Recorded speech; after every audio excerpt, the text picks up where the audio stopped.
Welcome to the Oklahoma Mises Caucus podcast. I'm Kalen Wiggins. I'm one of the state organizers for the Oklahoma Mises Caucus. If you don't already know about the Mises Caucus, we are a group within the Libertarian Party that focuses on free market economics, ending the wars, decentralization, and we're against all these stupid new mandates. What you're about to see is part of our monthly Zoom meeting featuring our guest this month, Dr. Mary Ruwart.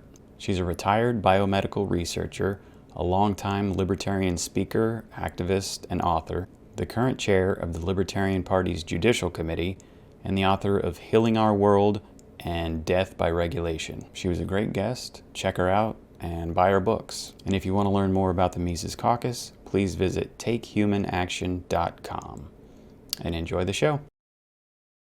Hey, Dr. Ruwart. Can't hear you. You're muted. There you go. Now you can. Let me see. You need to share your screen, right?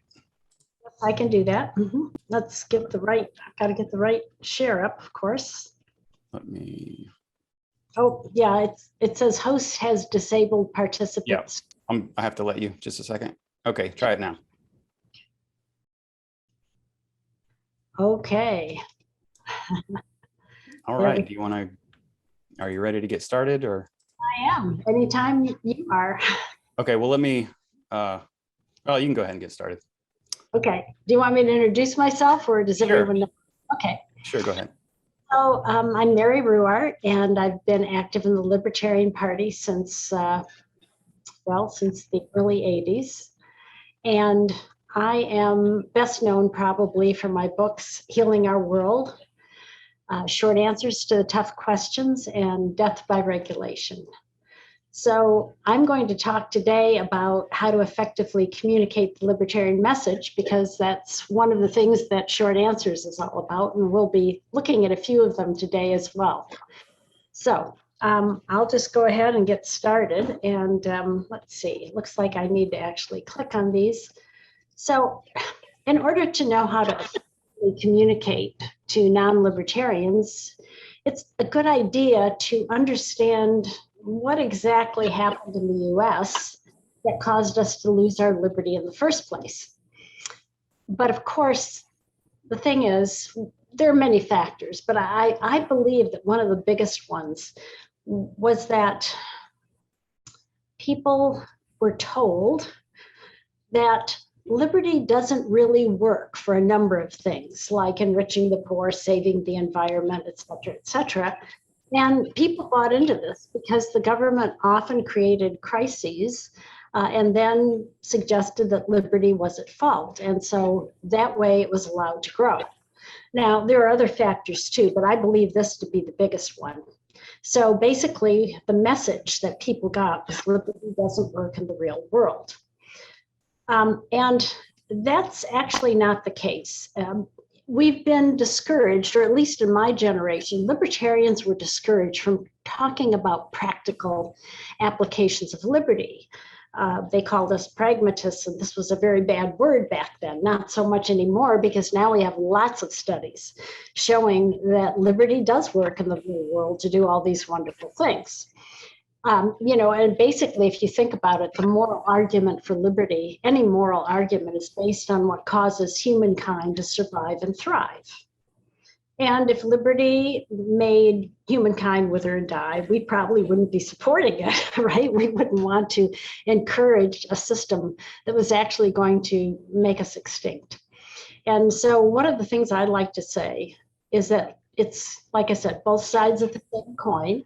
Liberty works because it is right. And the proof that liberty is right is that it works. Now, because we haven't really gotten into, I say as a movement, haven't really gotten into the practical aspects of liberty until recently, it's not something that's all that easy to come by. I think for the most part, a lot of research is involved. And that's one of the reasons that Healing Our World is popular, because it actually addresses the people that libertarians don't talk to as well, such as environmentalists, New Agers, Christians, pragmatists. And in the latest edition, which was in 2017, I believe, no, 2015, sorry. 2015, there's over 1,000 references on how liberty works in the real world. And sorry about those chimes, I should have turned this off. Anyhow, so there's some research involved. It's hard to talk about the practical aspects of liberty because, of course, a lot of different people like to focus on different things. But there's a lot of resources out there. In addition to Healing Our World, I recommend the Economic Freedom of the World report, which comes out every year at freetheworld.com. It really basically compares the freest countries to the least free countries in terms of a whole bunch of things. Income equality, the percentage of the wealth pie, if you will, that the poorest 20% of the countries, or the poorest 20% of people in various countries get. And of course, what you see is that, again, liberty really increases the income of the so-called poor. So in the United States, a poor person, generally speaking, has a television set, they have a roof over their head, they have clean drinking water. In other countries, poverty means starvation.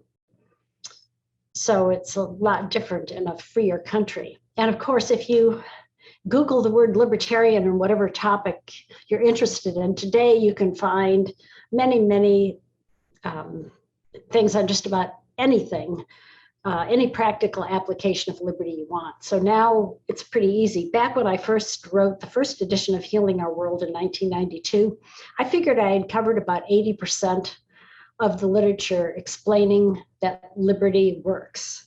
And I can't even keep up with it today. It's just impossible because there's so much. And of course, when you talk to people, you're going to run into situations where you haven't done the research because you haven't considered that topic perhaps, or haven't met anyone who's interested. It's okay to say, I need to do more research on that. And there's something about being humble and admitting that, hey, we might not know everything, but we want to get the answer, and we're going to go out and try to address this person's concerns. And that builds some rapport, which is a really big factor in communication. So I'm going to talk more about that in just a minute. But also remember that marketing studies show that the average person has to hear something about 7 times before they buy into it. And that includes buying into ideas. So bottom line is, if you really want to get people excited about what you are selling, which is the liberty idea, you have to remember that you might be the first person that's exposing them to these ideas. And if so, it's a little unreasonable maybe to expect that they're going to grasp it right away. But the second, third, fourth, fifth, sixth time down the road, they hear it from somebody else. You've laid the groundwork for them to at least listen. That's if you could be humble about what you know, and also, as we'll talk about in a minute, your attitude. It's really, really important. And it's hard to overemphasize that.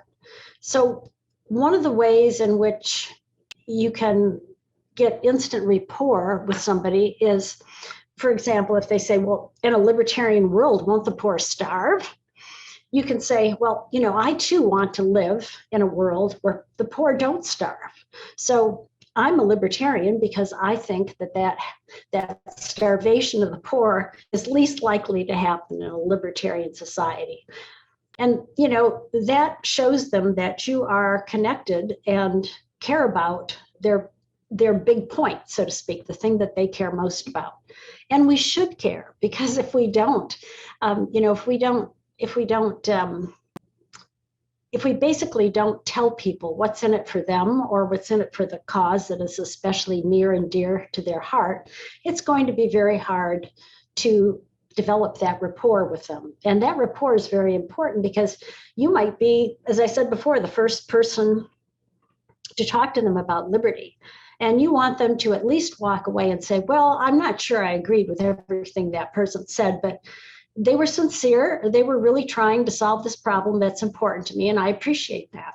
And then you've set them up for the next person to come along if you aren't able to totally communicate the message and get them to buy into it immediately. And of course, it takes time. I remember when I was first learning the principles, I didn't get it totally the first time. It took several iterations and questions and things of this nature before I was able to totally embrace the libertarian principles. And, you don't want to browbeat people. One of the things that in my generation happened a lot was that people would try to communicate the message and then they'd say, well, you're supporting taxation, so you're one of my oppressors. And of course, you're talking about what's in it for you, not what's in it for them. And by, basically calling them a bad guy, you're really pushing them away. They're going to resist anything you say from that point on. So it just doesn't work that way. And the thing is, if you really believe that you can reach that person, if you think you're one of the, the 5, 6, or 7 times they've been exposed and really have the chance to see the light bulb go off and have them embrace the ideas of liberty, then one thing that's very, very important is you need to create a safe space for them to change their thinking. And I'm going to give you an example of that because I'm not sure I'm expressing it perfectly. So I gave a talk on how liberty enriches the poor.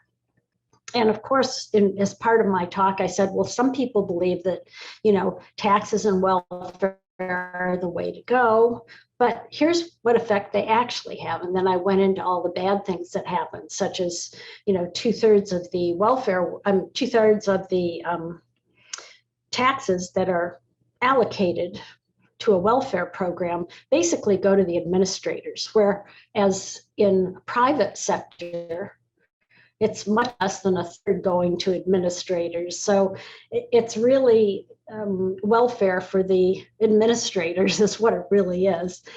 So it's, it's easy to, when you're trying to explain to someone that it's maybe not intuitively obvious that liberty is the way, because, all the propaganda they've heard, it's good to help them realize that you're not beating up on them in order to change their mind. And when I gave this talk about how liberty enriches the poor, and talked about how, some people who really want to help the poor don't realize it, but they're actually hurting the poor. And I gave examples from my own experiences because I had rented to welfare recipients for a long time. And it was interesting because afterwards a woman came up. I was probably in my 40s then, she was in her 60s, and she said, I got it. You're right. All this time I've been promoting these things that are actually hurting the very people I want to help. And she was almost in tears. And the fact that she came up to me and made that admission, I was pretty much in tears too. I mean, it was so heartfelt coming from her. She was quite distressed about it. So we just kind of spontaneously hugged. And I said, well, you do have the rest of your life to make it all right. And it was a wonderful moment. This is the kind of moment that you too can have, when you're creating that safe space for people to change their mind. It's a magic moment. I don't know how to describe it otherwise. And of course, when you're talking to people, you really want to be very cognizant of what their hot buttons are, what's important to them. And liberty basically gives most people, I'd say everyone actually, and I can get into that a little more maybe in the Q&A, or maybe I'll talk about it here, we'll see. So I really believe that liberty does give everyone what they want most deeply in their hearts. And because of that, it's easy for me to talk to a lot of different people. Now, like I said, I might not close the sale, but what I want to do is I want to make sure that they understand that I'm open and I'm trying to create a space if they want to change. And if they don't, that's okay too, because I know the next libertarian coming down the road to talk to them will have that opportunity, and that's fine with me. A lot of people have said to me, well, that might be true for most people, but not for people who want power and money. And, again, let me tell you a story from my personal experience. I had the opportunity to talk to someone who was really at the forefront of a lot of the propaganda that's being put out or was being put out in the 80s. And of course, I was still relatively young in the movement, so I didn't really understand all the implications of the conversation we had for quite a while. And I realized this person was not happy. So I said, what do you want in your life? And he said, power and money. But he already had power and money because, of course, he was one of the people that was, at the top of the heap of people who profited by deceiving the American public into believing that big government was in their best interest. And he talked a little bit about how he treated his family and stuff, and he really deceived his family too, which was kind of interesting. And I said, I think I asked you the wrong question. I really, you don't seem happy to me. What do you think it would take to make you happy? And he said, well, I think I would have to feel more connected to humankind in order to feel happy. And if you think about what he said, what he was saying is that here he is. Of course, he didn't say it this way, and he didn't, I don't think, realized it. But what I realized later on is this was a man who deceived a lot of people. He deceived the American public. He deceived members of his family because he didn't think they were able to really understand what he was doing. And so he didn't tell them everything. And, I think the way we're built as human beings is that we have to feel some connection to family, friends, the rest of humankind. And if we don't have some connection going, it's really very hard to be happy because we are social animals. We're built, kind of hardwired, if you will, to have a tribe of sorts. So I really think what had happened when you aggress regularly, when you deceive people regularly, before you can do that, you have to say, this other person I'm deceiving is not as intelligent as I am, or they aren't able to run their lives as well as I can, or something along those lines. In other words, separation is created between the person who's going after the power and the money by deception and the rest of humankind or whoever they are deceiving. And so that breaks that connection. So in trying to get happiness through power and money, I think a lot of people actually end up, because to get power and money in this economy, of course, you can do it by actually building something good. But if you do it through government and through aggression and through deceit, well, then you're severing that connection with people. That is probably a major factor in a person's happiness. And I know not everyone agrees with me on this, but I thought I'd throw it out to you as something to consider when you are talking to people. I really think that everyone benefits by liberty, even those who think that they don't. So I'll leave you with that thought and continue on. Of course, you have to keep your answers short. And the reason you do that is, well, for one thing, you want to listen to other people so you can find their hot buttons. And then if you're a candidate, they only give you a very short time for your answer. And if you can give a snappy answer that arouses curiosity, people will come back with more questions, which is exactly what you want. And of course, you want to tailor your answer to the language of the listener. So if if a person is coming from the heart, that's how you want to, those are the kind of words you want to use so that you're on their wavelength. If they're pragmatic, you want to show them the benefits of liberty. And of course, preparation is necessary for this. And again, it's, this type of approach is not free in the sense that, yes, you have to spend some time, anticipating questions and crafting some answers. And of course, you have to understand the libertarian philosophy, not just on a surface level, but really in depth. And the the things that happen when we have liberty, the beneficial things that happen when we have liberty.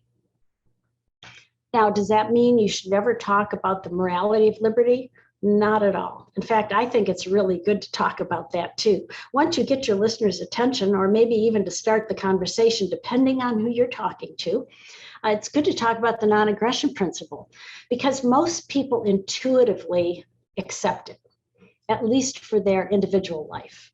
When I go into the classroom, I usually put something on the board like, the minority should rule the majority. Number 2, the majority should rule the minority. Number 3, everyone should rule themselves as long as they don't initiate physical force, fraud, or theft against others. And then before I even, because this is all before I'm starting my talk, right? And I don't even want to tell them yet what libertarianism is all about. So I ask them to vote on which of these 3 things that they would like to implement if they were in charge of the world. And 90 to 95% of them raise their hand for the nap. People intuitively want to, they want to use the nap as their guiding principle because that's what they do in everyday life, mostly until they start interacting group to group through government. Also, I like to include, I don't normally do that in the classroom right away, but you can see I've included the restitution principle as well, because it takes care of the questions that often arise. Even though you put the word initiate in there, a lot of people, what they hear is you can't defend yourself and you're talking pacifism. So I throw that in.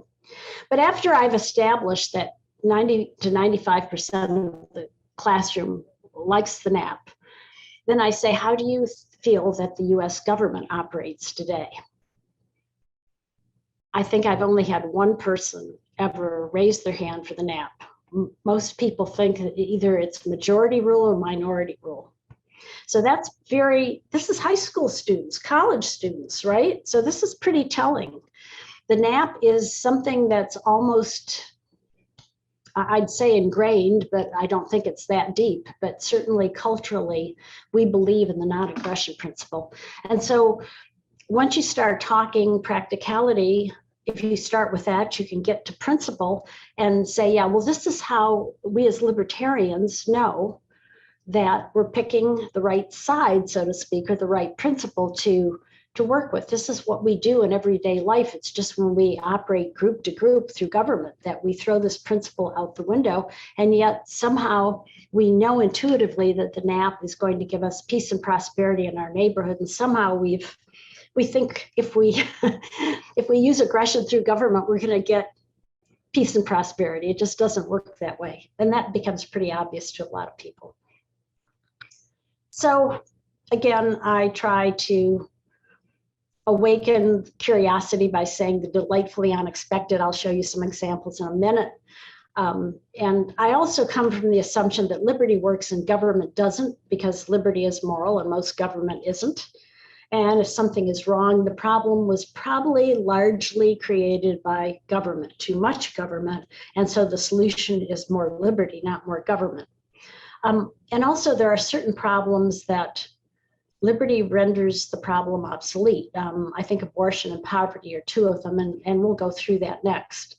You know, in my, again, in my generation, it was so focused on morality that we actually had libertarian candidates that said things like, when somebody would say, wouldn't the poor starve in a libertarian society? They would say, well, maybe, but tax-supported welfare is immoral. So if people have to starve to maintain our principles, so be it.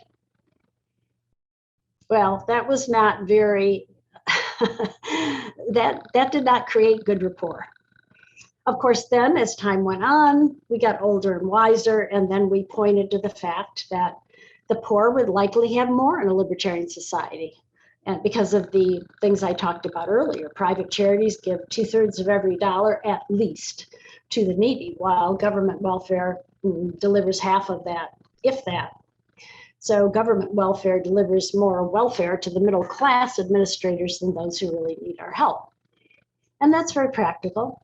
But actually, my favorite is one that I often say is that poverty as we know it today wouldn't exist in a libertarian society, because the poverty of today, unlike perhaps the poverty of yesteryear, is largely a creation of government regulations that destroy jobs, especially for the disadvantaged. Now, if I say something like that to someone I'm talking to, they go, what? Well, how can that be? And they start asking questions, and it's great because then we can have a conversation. I'm not lecturing to them necessarily, I'm just telling them what I know, and they're curious. So this is the way to get your point across oftentimes.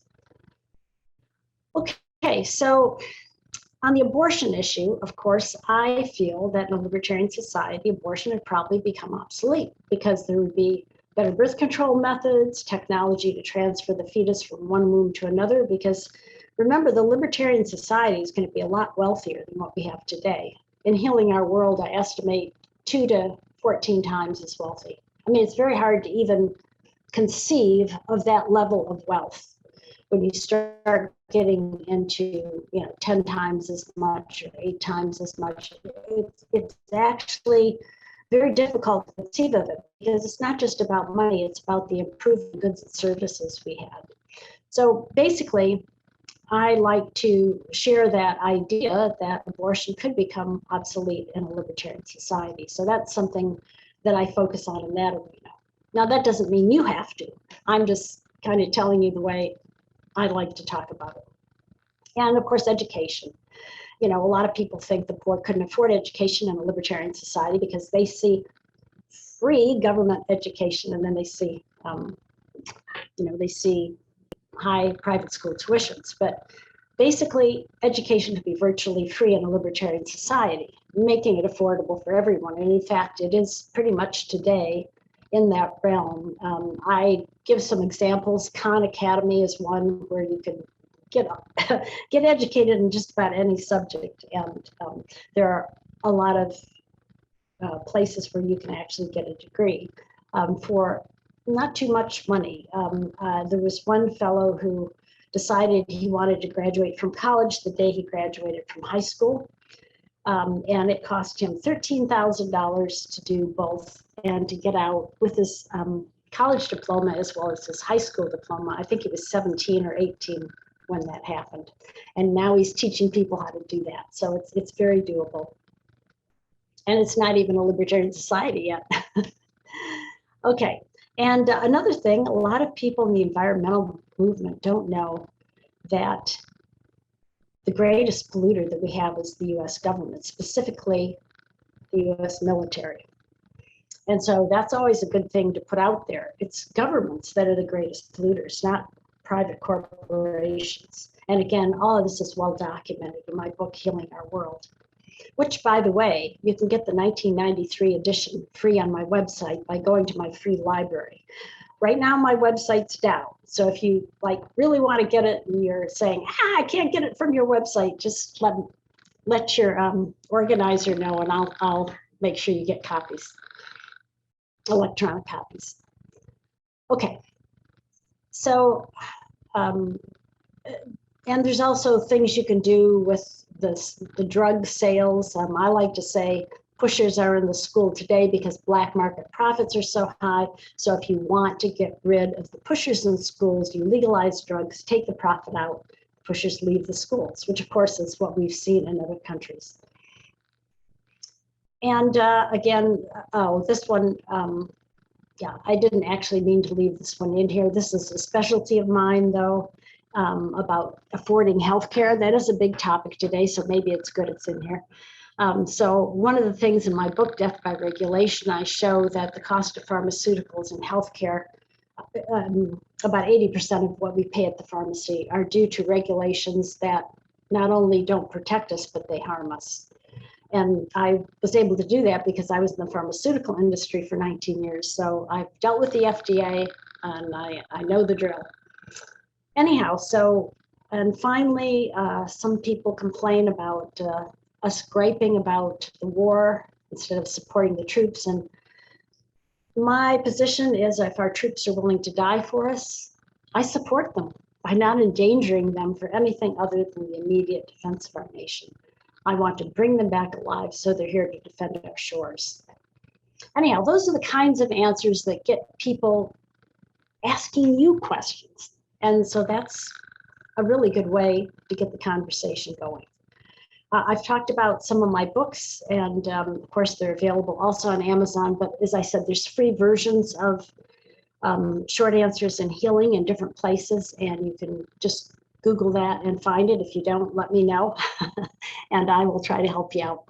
Short Answers was part of the 20-year column I did for the Advocates for Self-Government, the Ask Dr. Ruwart column, where I tried to give short answers to the tough questions. And again, Death by Regulation is my more recent book, where I show that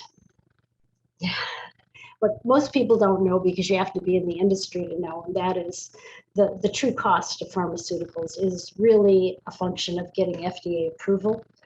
And because of that, the number of people who have died is very large. And if you spread it out over all of us, we've each lost 5 to 10 years of our lives due to the regulations that the FDA promotes. So that's my talk, and I'm happy to entertain questions if you have them.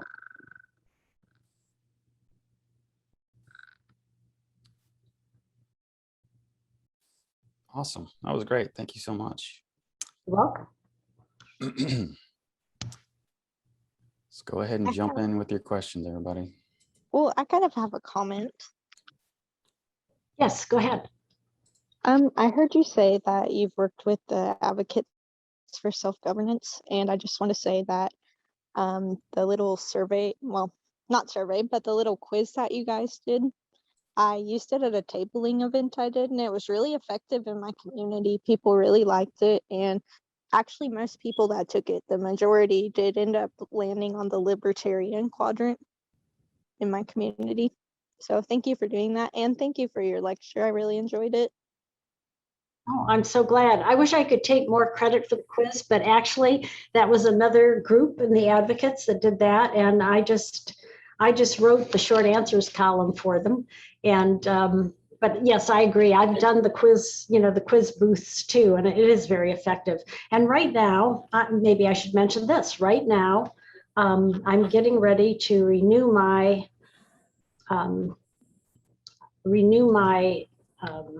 I guess, association with the Advocates as the chair of Liberty International. I've chaired Liberty International and been on the board for decades, actually. I haven't chaired it for decades, about a decade of chairing and about 30 years being on the board. And the Advocates have focused on the quiz to the detriment of all the wonderful things they did to help teach libertarians how to communicate the message. Well, Liberty International did that too. In fact, it used to be called ISIL, or International Society for Individual Liberty, but we got hacked a number of times because of our acronym.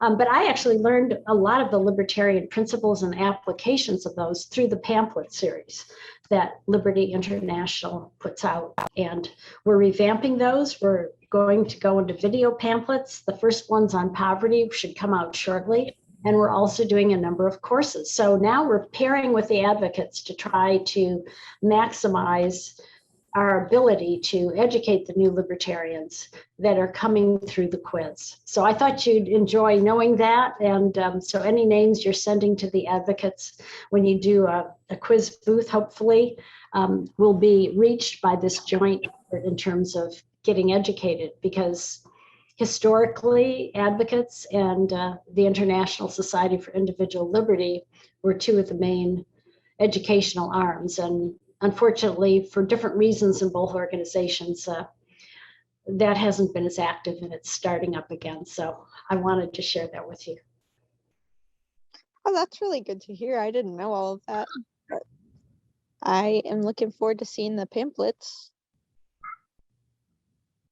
They sound like they're going to be pretty useful. Yes. Yes. Could you stop? Yes. Could you stop sharing your screen, Dr. Ruwart, please? I thought I could do it for you, but No, that's fine. Okay. I'm there we go. Yes. I've seen, like, there are a lot of, like, left-leaning people that are really good on civil liberties, and they're just terrible in economics. And I think once people understand the economics, they get it. And have you had success with those kind of people? With, you know, I mean, there's a lot of, you know, people that call themselves libertarians that aren't that, you know, don't have the economics down that well. But I think that's, you know, it's a kind of a topic that people don't want to learn about, but it's something that they need to, I think. Yes, well, actually, you know, I came from a leftish orientation, although I would say that my parents probably would call themselves conservatives. But, you know, I felt it was very important to care about the poor and the environment, and things like that. And initially, I was concerned because, you know, libertarian philosophy doesn't support tax-supported welfare. Well, it was kind of interesting because then all of a sudden the light bulb went off in my head, and I realized that if I really were trying to be loving and compassionate, and somebody was not giving to the poor, okay, maybe that's selfish. But then if I took out a gun and put it to their head and say, you will support the poor, that was a lot less loving and compassionate. So that's really was a pivotal moment for me. And because I have kind of come from that orientation, and I had 12 years of Catholic school, you know, I'm able to talk to Christians, and I'm able to talk to liberals and environmentalists. I was when I was in Kalamazoo working for the Upjohn Company, I was part of the Rainforest Action Committee. And what we did is we raised funds to hire lawyers so that the rainforest natives could claim their homesteading property rights in the rainforest and weren't driven off, as they have been in some popular movies. Sean Connery played in Medicine Man. And, you know, in that movie, if you'd like to see it, what happened is, of course, they discover the cure for cancer, and then the rainforest gets bulldozed because the government basically gets bought off by the corporate interests. And they are allowed to do that instead of respecting the homesteading rights of the native people. So, yeah, there's a lot of libertarian examples out there in the movie industry that are fun to point to, too.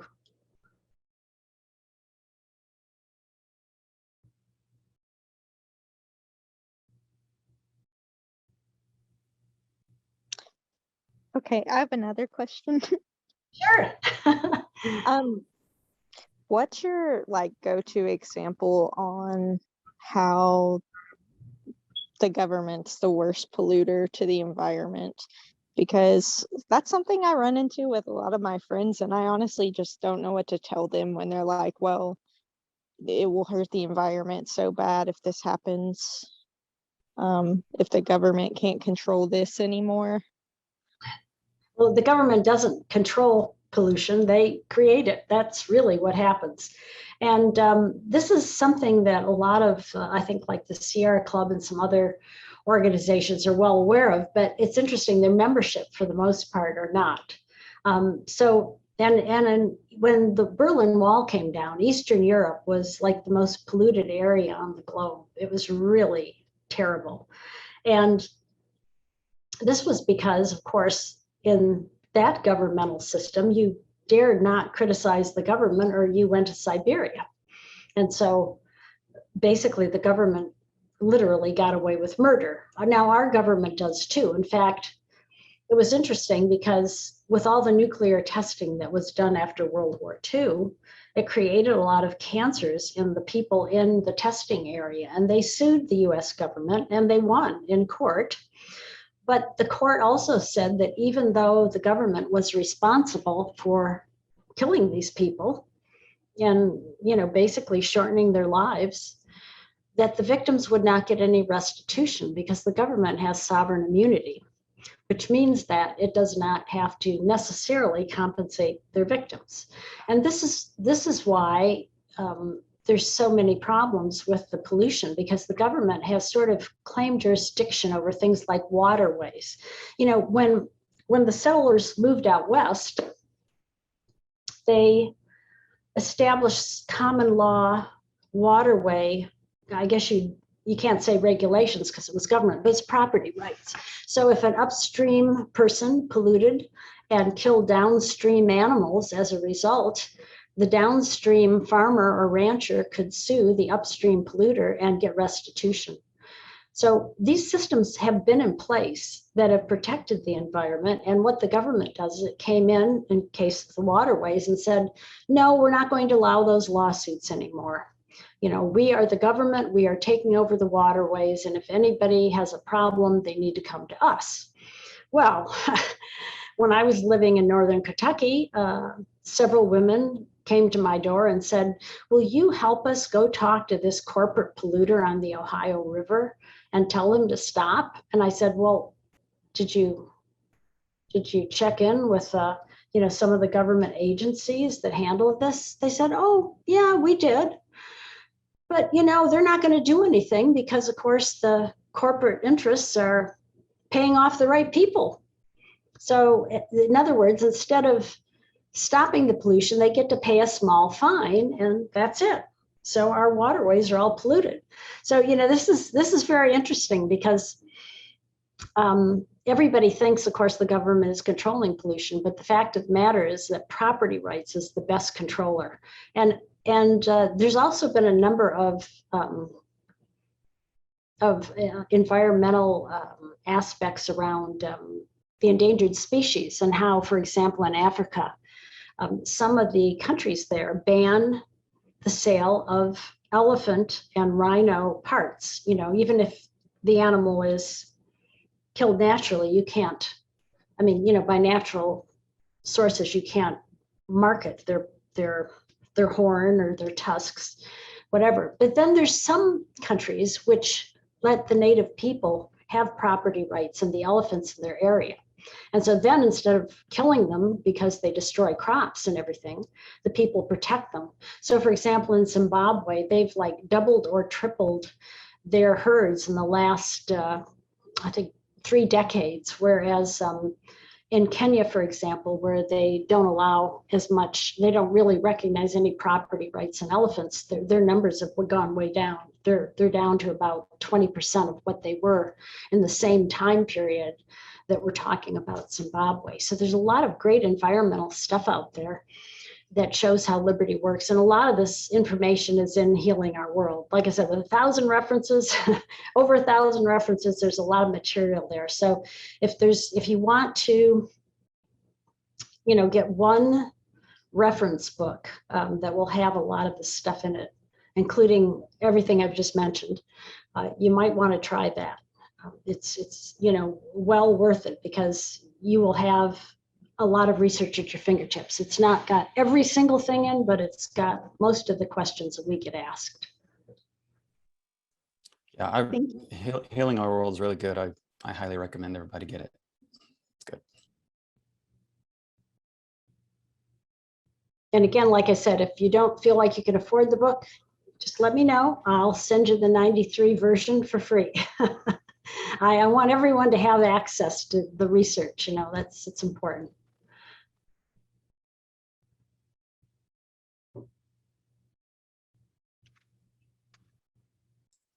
You kind of talked about empathy and, you know, that's something that there's not a lot of online. And, you know, it seems like libertarians, it's a lot of men, and there's a lot of kind of, you know, tough talk. And, you know, I think that's one thing we're missing when we're trying to explain you know, get our message out there. We don't do a very good job of. I don't know. What do you have to say? Well, actually, it's kind of interesting. See, so in order for us to relate enough to other people and get our message across in a compassionate way, we have to look at ourselves and say, wow, okay, so am I not embodying these great human traits of compassion and things of this nature? And that's something we can learn. You know, I mean, it's not a one-way street. You know, we really can learn a lot recognizing that if we want liberty for ourselves, we have to be able to share our message in such a way that people catch on. And most people really, if you think about it, to some extent come from the heart.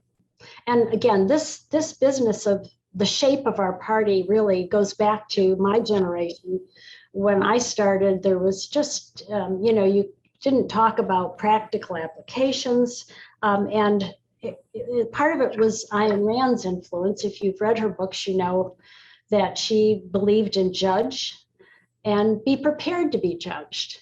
Whereas the Christian ethic is quite a bit different. And because judge not lest ye be judged, I think is actually a pretty good thing to be thinking about for us libertarians. One of the things we do is we fight a lot among ourselves. There's not many of us. So we really need to be having a team effort here and trying to work with people who are very different. We have people from all walks of life, and we don't get along very well because we're always judging each other. We're not perfect libertarians. Well, nobody's really a perfect libertarian. It's really hard to say that any of us are perfect. So, I think it's much easier if we just let all that go and that rancor and judgment and get down to the task at hand, make sure that we have a libertarian world so that we can all have the maximum chance at happiness and freedom.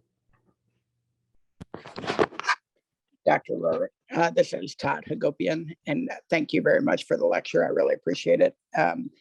And I'm going to ask a different kind of question here. A lot of the folks in this caucus have maybe not been in the movement as long and have maybe been disgruntled over just how vote totals and whatnot have trended over the very recent years. And as somebody that's been in the party for a long time and has seen kind of the momentum that we have gained over time, can you talk a little bit about how you feel like the party's doing and that progress that you've seen over the years and where you think we are right now?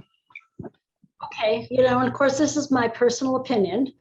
In the early years, in spite of the fact that we had a lot of infighting and enough infighting that, like, when we had a presidential election and we nominated our candidate, the person who was the second contender usually left the party because, basically they were given a lot of venom.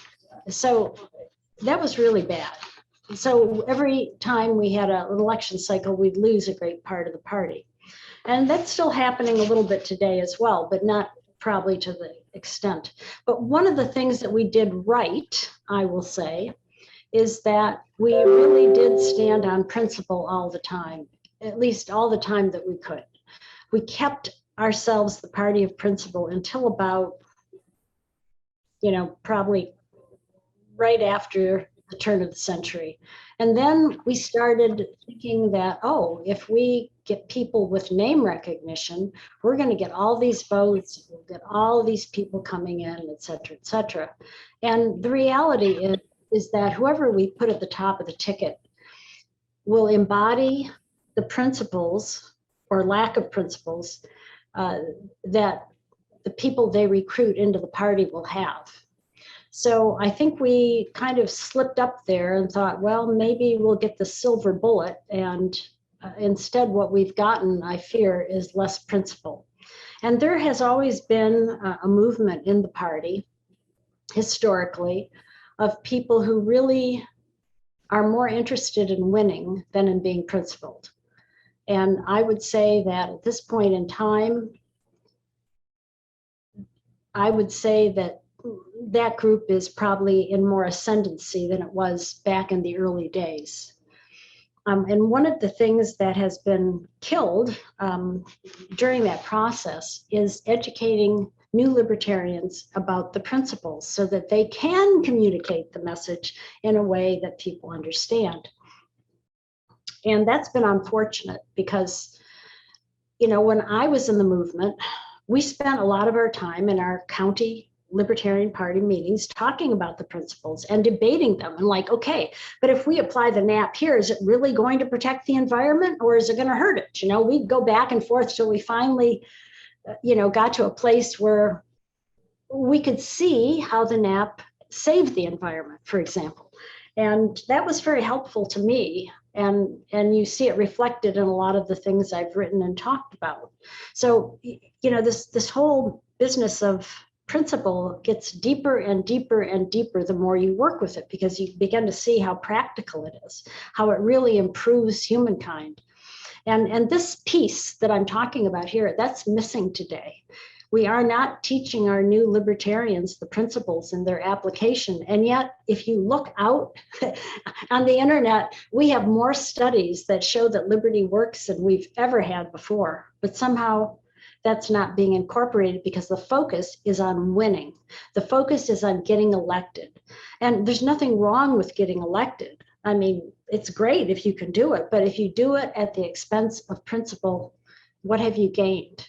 You know, it's then the Libertarian Party's philosophy gets diluted. For example, in the 2008 election, we ran as our presidential candidate a man who had been a drug warrior, who actually went on national TV prior to his nomination and said, I would not legalize anything but marijuana in terms of drugs. You know, I wouldn't legalize the hard drugs. And, you know, the sad part about that is back then, we had finally taught the journalists what we stood for. And so the journalists beat up on this guy, you know, basically saying, well, wait, that's not libertarian. And because we've had now ex-Republicans at the top of our ticket for a while, of course, Jo Jorgensen is an exception. She's one of us, but, you know, I think we had 3 elections with a Republican at the top of the ticket, really.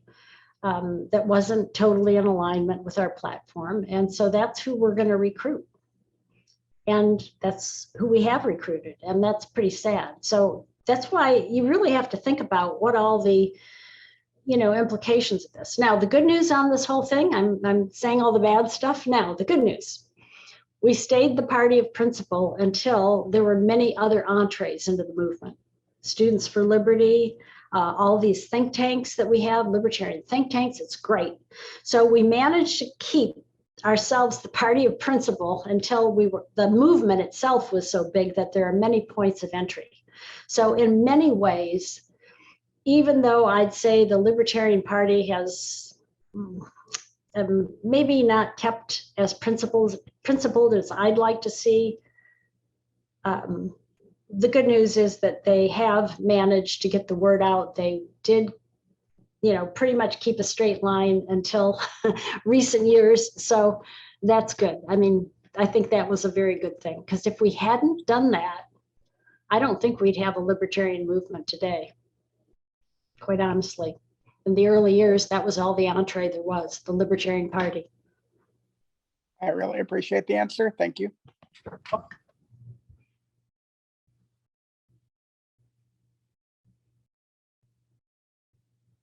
And I appreciate being here and seeing that there's, you know, you're a small group, but you're getting stuff done. You're getting people in to talk to you about these important things. And I think that's great. I wish more groups would do that. You're on the Libertarian Party Judicial Committee, correct? Correct, yes. You're just getting some work going Yes. on. Your first case going on. That's Yes. interesting. We won't talk about that, but I that's can't. Yeah, I can't go I on know. that. But no, actually, it's, you know, sometimes the Judicial Committee does nothing for many terms, and sometimes it's a big year or two. Can I ask if you enjoy being on the Judicial Committee? Just in general? Well, How long have you been well, on it? I've been on it. This is, I think, maybe my first term, actually, come to think of it.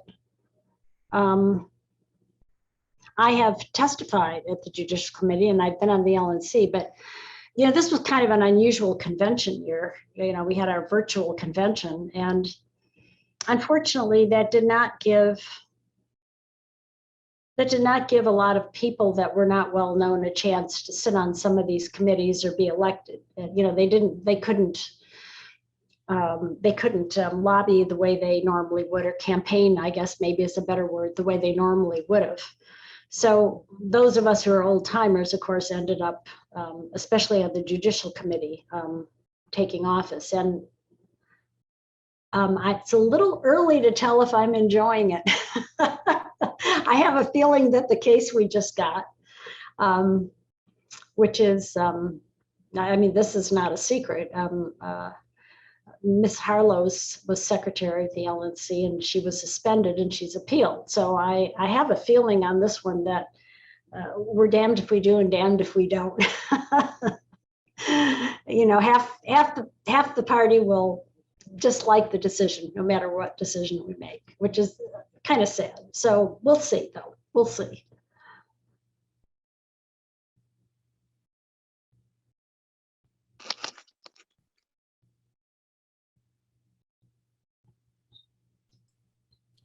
Do you think there's a good, because we've had one of our previous guests talked about appealing to people's emotions, because that's what really convinces people is, you know, it's the emotional arguments, not really the logical arguments and the economics and all that stuff.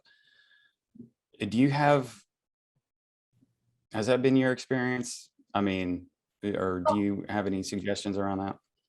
Sure. Well, a lot of people think they believe one thing, but actually believe another. And their emotions really tell them what they truly believe. So that is something that we need to know if we're going to be communicators.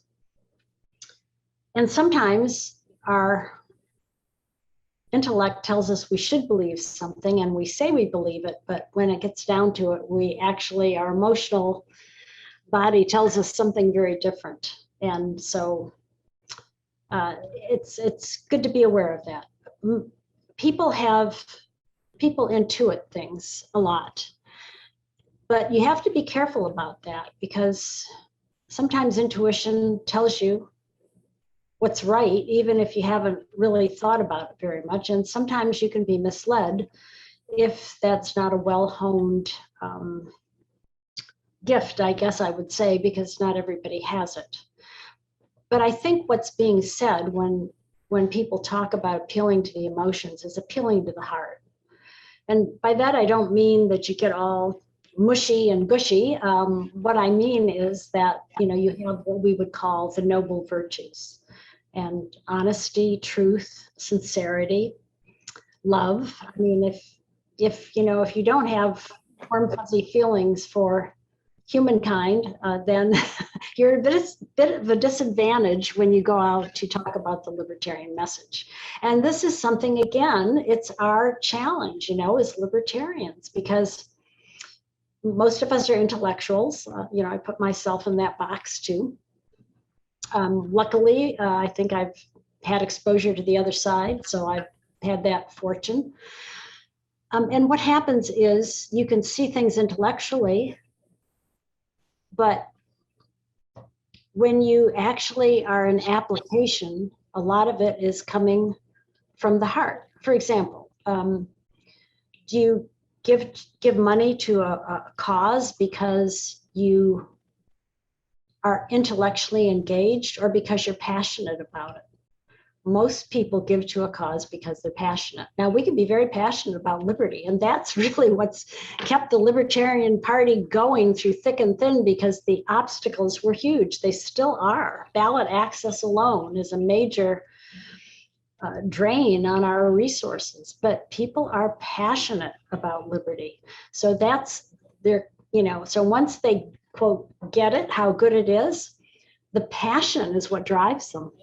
And passion is an emotion, it's not an intellectual thing.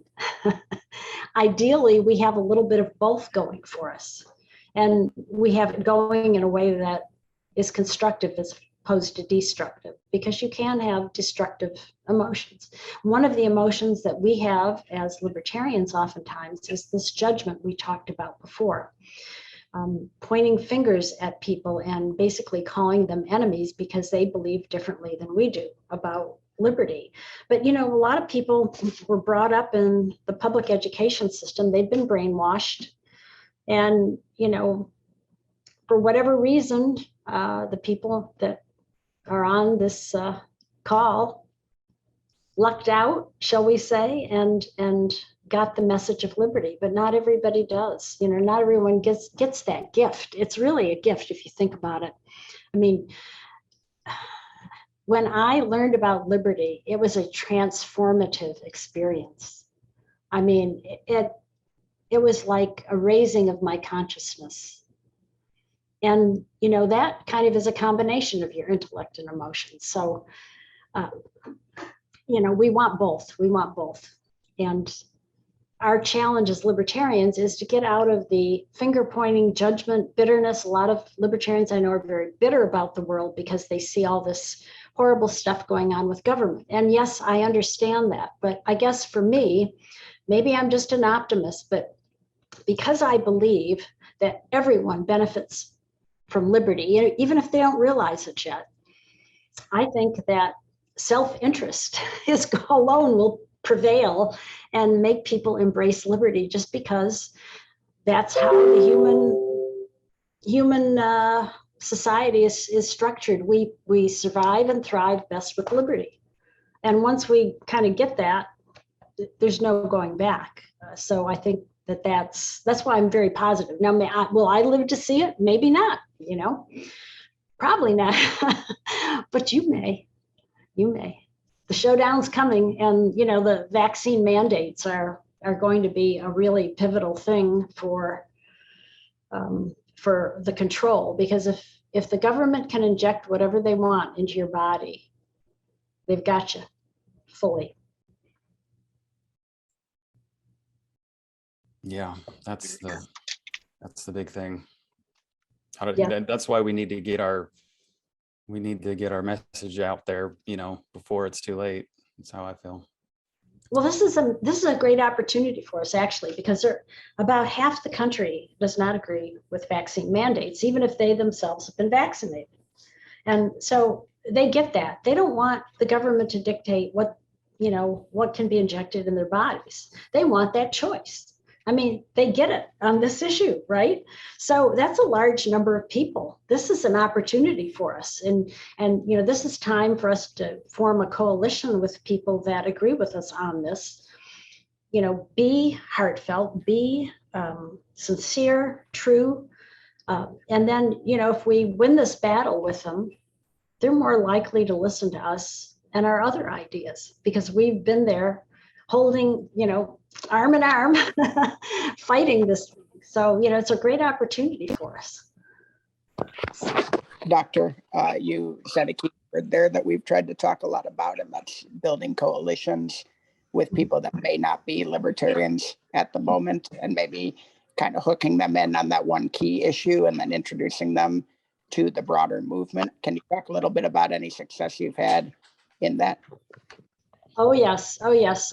Well, so one of the first things, I think it was the first run I ever did as a libertarian, was running for city commission on a slate with other libertarians. We had 4 libertarians, I think, and then one of the city commissioners, who was already elected, was pretty libertarian. We would call him probably libertarian leaning. And so we formed a slate. This is supposed to be a nonpartisan race, by the way, but it didn't turn out that way because the media knew we were libertarian. Of course, this is back in the early 80s, right? Where they're calling us librarians. They're not really sure who we are. But the media is trying to tear us down by calling us libertarians, you know, and well, because we had been at city commission meetings, we had gotten up and spoke out against the high property taxes. And so when we doorbelled for that office, people would say to us, oh, you know, my property taxes are so high that even though I own this house free and clear, I paid on it for 30 years, it's mine now, the property taxes are higher than my mortgages, and now I'm retired, I have to move out. I can't afford to live here in my own home. So we got a lot of votes, you know, we called ourselves the Taxpayers Protection Slate. And then what happened is we actually had really good showing. There were like 4 or 5 slates, so we came in second. In fact, the incumbent who was on our slate became mayor because the highest vote getter got to be mayor. And he had exactly the number of votes that our slate got, more than his contemporaries. So now he's the mayor, right? So we were some of the first appointed libertarians. They appointed us to a, well, it was really a a do nothing commission. But anyhow, so we did that. And then what happened is the city wanted to have this big boondoggle of what they called rail consolidation. Okay, Kalamazoo was about 30, 40, 50,000 people maybe. So they wanted to redo all the train tracks to make these big overpasses and stuff so we wouldn't have to, stop at the railroad crossing and hold up traffic for 5 minutes. Well, what happened is there was a meeting of people who did not want the rail consolidation. Of course, the libertarians went. And I was probably in my 30s at that point. And an elderly gentleman came up to me and before he spoke a word, he put $200 in my hand, which was a lot of money back then. And he said, Dr. Ruwart, I know the company that you are working for is going to benefit from this rail consolidation because they're taking a bunch of land by eminent domain and giving it to your company. He says, but Dr. Ruwart, you are a libertarian. So I know you're on my side. So please take this money and fight them because they're going to take the bicycle shop that my brother and I built all these years. Now, that's what talking about principle and then putting it into practice does. These people knew what libertarians stood for, so they knew what side we were on. I mean, that's a lot of trust this guy put in us, right? And of course, we did fight it, and we were part of the coalition that was able to stop the rail consolidation, something we were very, very proud of. And this is something that you kind of alluded to earlier, and I want to press this point. We can roll back big government without electing anyone. In fact, we're much more effective at doing that. Because of the way we've had to fight so hard to be on the ballot, we're pretty well organized. And if we decide in our city, state, county, or even country that we're going to go after something and stop it, we can do it because we're that well organized compared to other coalitions, parties, etc. So if we decide that we as a party are going to go against vaccine mandates, our effort is going to be pretty strong. I don't think we're going to do that, unfortunately, because at least lately, the party hasn't wanted to stick its neck out too far. We should be taking credit for all of this legalization of marijuana because it started with a bunch of libertarians in California who formed a coalition to legalize marijuana, medical marijuana. And that's how the ball got started rolling. And once drugs are legalized, especially marijuana, since 80% of the arrests are for marijuana possession, the whole drug war goes down the drain. I mean, we're winning that battle, but we never take credit because our current leadership does not want to have us associated with drugs. And that's a mistake. Medical marijuana is a wonderful thing. And in states that legalize marijuana, there's been a lot of evidence that people are switching from alcohol to marijuana, which is much less dangerous when you drive because alcohol drivers tend to be aggressive. Marijuana drivers, not so much. They tend to be slower. So, there's starting to be some pretty good evidence out there that this is something we should be proud of. Instead, we aren't. Well, thank you very much. That was great. You have a lot of support on this call on those issues, I know. Well, I think the Mises Caucus is in a very good position to really drive this stuff. I mean, I haven't kept up, I have to admit, to a large extent. I've been kind of busy with the last couple books, and then I kind of took some time off. I got burned out. But really, you've been very well, the caucus has been very well organized and been able to get funding to support it. And like I said, if it and or other parts of the libertarian movement take this on, I think we'll win. And I think we'll gain a lot of libertarians in the process if we do it right. Well, that's a good place to stop. Thanks for joining us today. It was great. Well, I enjoyed it. Like I said, I'm excited that your group is taking the time to think about communications and all those things that you don't get in the party anymore. So I'm very pleased. I'm happy to be here. All right. Thank you so much. Thank you. See everybody next time. Bye. Okay. Bye-bye. Thank you for watching or listening. Hope you liked it. And if you want to learn more about the Mises Caucus, please visit takehumanaction.com, and we'll see you next month.